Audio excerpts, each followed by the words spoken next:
Assalamualaikum warahmatullahi wabarakatuh. Alhamdulillahi ala na'ma'i wa syukru lahu ala ala'i, thumma assalatu wassalamu ala ashrafi anbiya'i wa ala afdali awliya'i wa ala al-ali wal ashabi wa ala sairil multazimina min atba'i.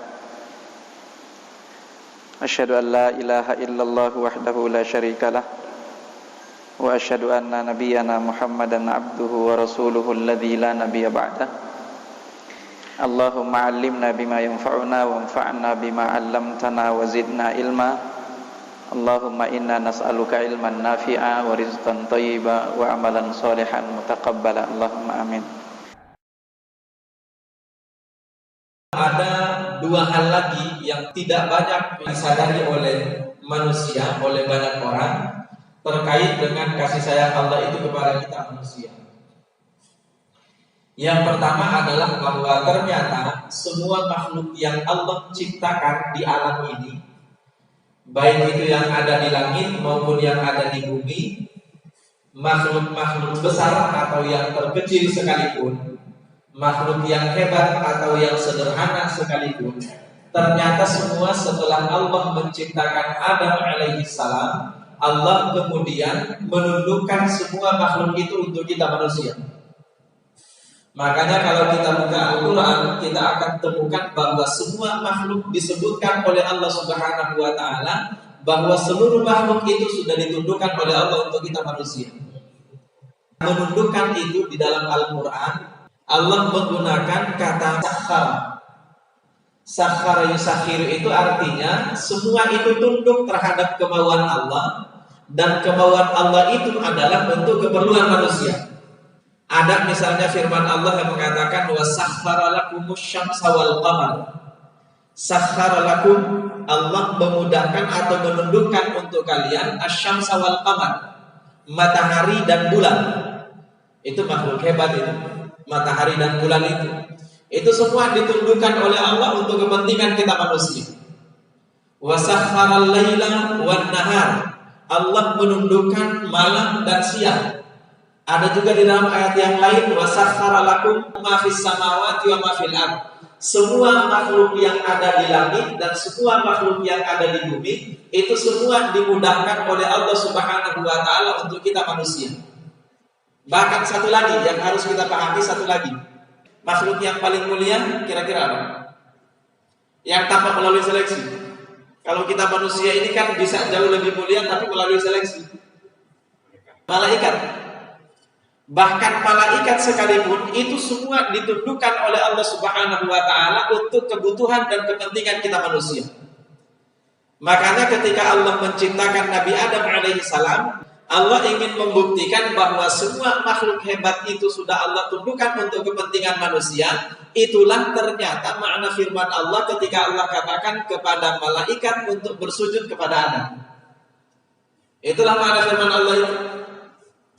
Kemudian kami katakan kepada para malaikat, kata Allah, usjudu li Adam, bersujudlah kepada Adam. Fasajadu illa iblis. Lalu semuanya itu bersujud illa iblis, kecuali iblis. Termasuk fasilitas di mana para malaikat selalu setiap saat memohon ampun kepada Allah Subhanahu wa Ta'ala atas dosa-dosa yang kita lakukan selama kita statusnya adalah sebagai seorang mukmin atau seorang yang beriman kepada Allah Subhanahu wa Ta'ala. Makanya jangan sampai kita terlalu mudah, terlalu gampang untuk menuduh orang ahli neraka. Jangan sampai kita terlalu mudah menuduh orang bahwa dia sudah bakalan jadi ahli neraka nanti di akhirat saking banyaknya maksiatnya. Padahal dia masih orang beriman, padahal dia masih sholat, padahal dia masih puasa, masih zakat, masih tilawatul Quran. Meskipun dia melakukan maksiat, tapi kalau kata ulama ini tadi bahwa orang kafir sekalipun, seandainya dia tahu betapa kasih sayang Allah Subhanahu wa Ta'ala itu demikian luasnya, maka dia tidak akan pernah berputus asa terhadap surga Allah Subhanahu wa Ta'ala. Artinya masih tetap ada peluang untuk mendapatkan surga selama orang itu masih sempat atau masih punya kesempatan bertaubat sebelum nyawanya itu sampai di kerongkongannya. Kira-kira seperti itu jamaah yang dimuliakan Allah. Jadi ini yang pertama. Selanjutnya yang kedua, bahwa ternyata setiap hari kita manusia ini dijaga oleh 4 orang malaikat. Setiap hari dan setiap malam 24 jam dalam kehidupan kita itu ada 4 orang malaikat yang mengelilingi kita. 2 dari 4 orang itu adalah malaikat yang ada di samping kanan dan samping kiri kita. Itulah yang disebut dengan Raqib dan Atid. Raqib adalah malaikat yang mencatat amal kebaikan kita, sementara Atid adalah malaikat yang mencatat amal keburukan kita. Tapi ternyata ada 2 malaikat yang lain lagi.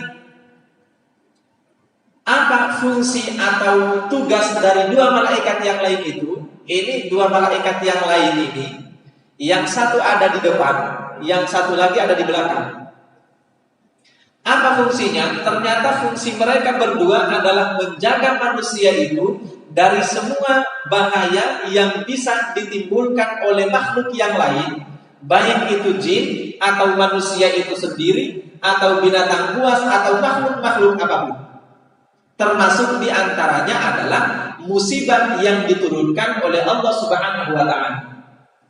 Makanya jemaah yang dimuliakan Allah, kalau kita kembali lagi kepada surah Asy-Syura ayat 30, bahwa setiap dosa yang dilakukan oleh manusia seharusnya Allah turunkan musibah sebagai balasan dari dosa yang dilakukan oleh manusia itu.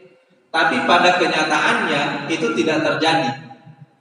Tapi ternyata sebagian ulama mengatakan sebetulnya musibah itu bukan tidak terjadi. Musibah yang merupakan balasan dari dosa setiap manusia itu sebetulnya ada. Lalu kenapa musibah itu tidak menimpa manusia yang melakukan dosa itu? Ternyata jawabannya adalah karena manusia itu masih dijaga oleh 2 malaikat tadi. Ada yang menjaganya dari depan, ada yang menjaganya dari belakang. Sehingga ketika musibah itu datang mendekat, maka malaikat itu langsung mengatakan, saya ada di belakang. Sehingga musibah itu tidak jadi menimpa orang itu. Ini termasuk bentuk daripada kasih sayang Allah Subhanahu wa Ta'ala kepada kita manusia yang luar biasa. Nah sekarang mari perhatikan, kalau bawa mushaf silakan diperhatikan atau dibuka dalam surah Ar-Ra'd ayat 11. Allah Subhanahu wa Ta'ala katakan di sana, A'udzubillahi minasyaitonir rajim. Lahu mu'aqibatun min baini yadayhi wa min khalfihi yahfazunahu min amrillah. Kata Allah di sana, lahu itu artinya baginya. Baginya bagi siapa? Bagi setiap manusia itu. Bagi setiap manusia itu ada apa? Mu'aqibat. Mu'aqibat di sini artinya adalah para malaikat yang bergantian. Jadi kenapa kita katakan atau dikatakan di sini bergantian? Karena ada yang berjaga di siang hari, ada yang berjaga di malam hari. Aplusannya pas kapan, Pak? Aplusannya itu pas sholat subuh dan pas sholat asar. Makanya kata Rasulullah SAW dalam hadis riwayat muttafaq alaih, yata'aqabuna fikum malaikatun bil-laili wa malaikatun bin-nahar. Kata Rasulullah, saling bergantian di antara kalian malaikat yang berjaga di malam hari dan yang berjaga di siang hari. Fayajtami'una fi sholati subuh. Lalu mereka itu berkumpul pada saat sholat subuh, wa fi sholatil asr, dan pada saat sholat asar. Lalu kemudian kata Rasulullah SAW, fayarji'u alladzina batu indakum. Maka nanti di salat subuh itu malaikat yang berjaga sepanjang malam itu kembali pulang ke langit. Sesampainya mereka di langit ditanya oleh Allah Subhanahu wa Ta'ala. Tapi pertanyaan ini bukan berarti Allah tidak tahu. Karena kata Rasulullah SAW, wallahu a'lamu bihi. Allah Subhanahu wa Ta'ala justru jauh lebih tahu tentang keadaan manusia itu. Tapi malaikat itu ditanya oleh Allah ketika mereka sampai di sisi Allah Subhanahu wa Ta'ala. Apa pertanyaan Allah? Kaifa taraktum ibadi? Dalam keadaan apa kalian meninggalkan hamba-hambaku? Kata Allah. Maka malaikat yang tadi menjaga manusia di malam hari, mereka menjawab, atainahum wa hum yusalluna wa taraknahum wa hum yusallun. Kami mendatangi mereka saat mereka sedang sholat, yaitu sholat apa tadi? Sholat asar berarti. Jadi mereka itu datang pada saat sholat asar. Jadi kata mereka, atainahum wa hum yusalluna, kami mendatangi mereka dalam keadaan sholat, wa taraknahum wa hum yusalluna, dan kami meninggalkan mereka dalam keadaan mereka sedang sholat.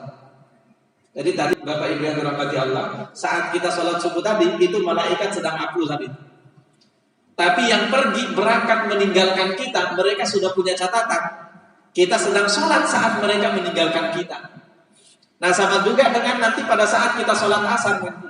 Seperti itu juga malaikat yang berjaga sepanjang siang itu nanti akan naik ke langit bergantian dengan malaikat yang akan menjaga kita di malam hari. Jadi dua orang yang menjaga kita untuk mencatat amal kita, dua yang lainnya untuk menjaga kita dari sekian banyak musibah yang kiranya bisa menimpa kita dalam kehidupan kita ini. Ali bin Abi Thalib itu suatu waktu beliau sedang sholat dan didatangi oleh seseorang. Ada seorang laki-laki yang datang kepada beliau. Selesai sholat, laki-laki itu mengatakan kepada Ali bin Abi Thalib, "Ya Ali, ihtaris. Wahai Ali, waspadalah. Hati-hati, berjaga." Kenapa kata orang itu? Fa inna nasan yajtami'una liyaqtuluk. Karena ada sekelompok orang yang sudah berkumpul untuk membunuh. Itu kata laki-laki. Maka apa jawaban Ali bin Abi Thalib? Ali bin Abi Thalib mengatakan, fa inna ma'a kulli rajulin malakan. Sesungguhnya bagi setiap orang ada dua orang malaikat yang fadhanihi, yang selalu menjaganya dari keburukan apapun juga yang tidak ditakdirkan oleh Allah Subhanahu wa taala. Lalu kemudian Ali bin Abi Thalib melanjutkan, fa idza qudira alaihi, tapi kalau ketetapan itu sudah harus terjadi pada orang itu, ditakdirkan oleh Allah Subhanahu wa taala, baru kemudian malaikat itu menyingkir. Jadi selama itu tidak termasuk bagian dari apa yang ditetapkan oleh Allah untuk kita manusia, enggak akan kena. Kenapa? Ada dua malaikat yang selalu menjaga. Nah, maka kalau kita kembali lagi kepada firman Allah tadi dalam surah Ar-Ra'd ayat 11, Allah Subhanahu wa taala katakan, "Lahu mu'aqibatun min baini yadayhi wa min khalfihi." Bagi setiap orang itu ada malaikat yang menjaganya dari arah depan, wa min khalfihi, dan dari arah belakangnya, yahfazunahu min amrillah. Mereka semuanya menjaga manusia itu min amrillah, atas perintah dari Allah Subhanahu wa taala. Penjagaan dua orang malaikat itu adalah penjagaan yang sangat ketat, penjagaan yang memang benar-benar enggak main-main. Dan itu termasuk bagian daripada bentuk kasih sayang Allah Subhanahu wa taala kepada kita manusia ini. Nah, ini jamaah yang dimuliakan Allah yang mesti atau penting untuk kita pahami terkait dengan kasih sayang Allah Subhanahu wa taala kepada kita manusia ini, lebih khusus lagi kepada kita orang-orang yang beriman kepadanya.